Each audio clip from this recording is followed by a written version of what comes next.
911, what is your emergency? Hi, I believe my election is being stolen from me. Alright, what is your location? The White House. Okay, I'm not seeing that. Is that the White House, a presidential dining experience restaurant in Lincoln, Nebraska? What? No, I live in Washington, D.C. Ah, okay. And what does the DC stand for? It's, Devils and Chips. Wait, this isn't a comic. I do live in a comic. No, this isn't the point. Biden is stealing the election from me. I'm sorry, the results just don't say that. And this is the summary with your host, Bobby Royston.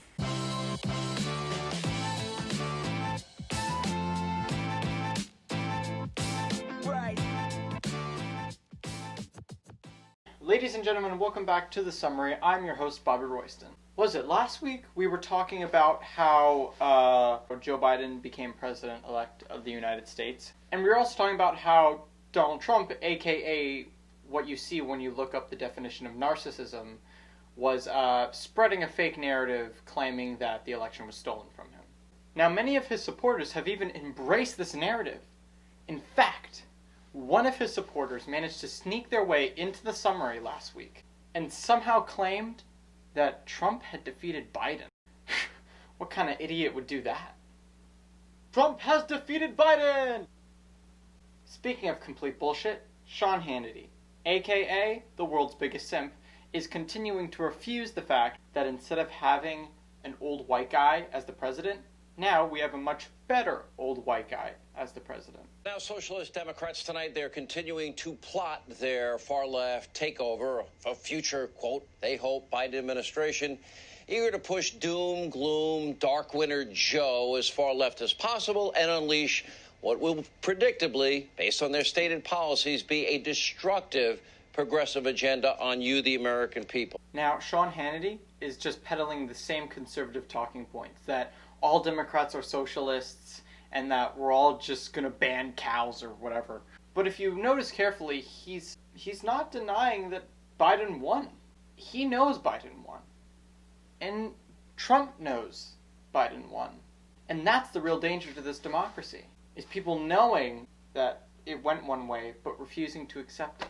Basically, Trump is like the one ex who won't move on. I mean, this is basically Donald Trump's version of We Were on a Break, which means Rachel is Biden and Trump is Ross, and Ross and Rachel had a baby. Eric! It makes so much sense now! Now we know why Trump hates Eric. Before I get too carried away with that, sorry for putting that mental image in your head. Let's get back on track.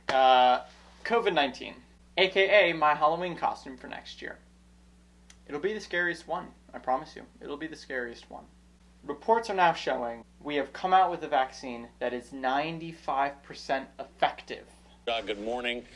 Thanks for being with us again. As we just heard, Moderna's vaccine was found to be nearly 95% effective and appears to be more easily transportable than the Pfizer vaccine. What do you think that means for the months ahead here? Yeah, good morning, and thank you for having me on. This is very good news. We are entering the hardest time of the pandemic. I think the next 2-3 months are going to be awful across the country. But what the Pfizer vaccine, what the Moderna vaccine do is give us hope that in a few months, this will really start turning around. The light at the end of the tunnel just got a little bit brighter. Yes, now the leading COVID-19 vaccine has the same effectiveness as a brand new condom.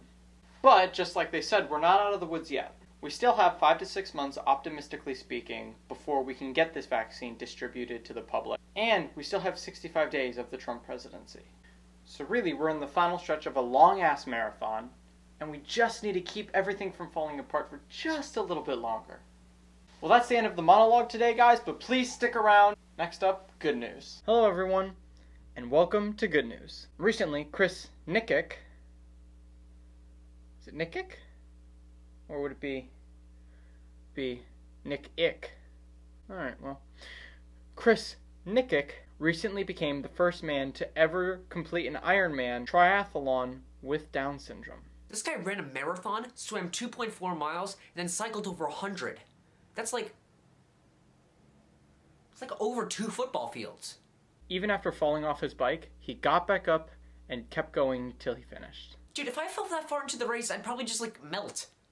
Into the concrete right there, just melt. Gavi, a foundation to protect children against diseases in third world countries, just raised $2 billion for COVID shots. They've received donations from all over, whether it's from Spain or France, Korea, or the Bill and Melinda Gates Foundation. Bill Gates is so rich that his foundation literally donated 5 times more than the entire Republic of Korea. And finally, a man on the streets of Brooklyn by the name of Brandon Wolf wrote letters via typewriter to people feeling blue. He wrote entire poems, too, not just letters. If it were me, I'd probably just write. I'm starting to think if it was a good idea to bring Nick on as a writer.